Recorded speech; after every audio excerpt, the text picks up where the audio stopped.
This man from a city in southern India has dedicated himself to feeding thousands of parrots.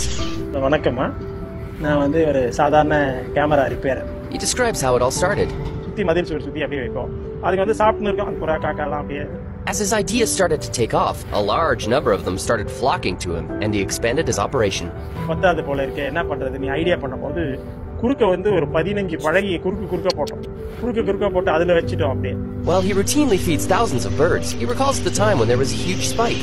அதாவது ஏறக்குறைய ஒரு 8000 கிளி இருந்தது அந்த டிசம்பர் போன வருஷம் டிசம்பர்ல. Despite his limited means, he tries to give them the best possible food. திடீர்னு ஒரு ஸ்பெஷல் உணவுல அந்த அமெரிக்கன் ஸ்வீட் கார்ன் நல்லா சாப்பிடுவோம். அது என்னன்னா நம்ம பன்ஸ் ஏறும் போது அவங்க உணவும் ஏறும், நம்ம பன்ஸ் இறங்கும் போது திரும்பி அரிசிக்கு போயிடும். As to why he goes through all this trouble, அதாவது இதனால எனக்கு எந்த விதமான இதுவும் கிடையாது, ஒரு அன்பு தான் இதுக்கு காரணமே. ஒரு அன்பு சார்ந்த வாழ்க்கையை வாழ்ந்தாவே இது ஒரு சேவை செய்யணுன்ற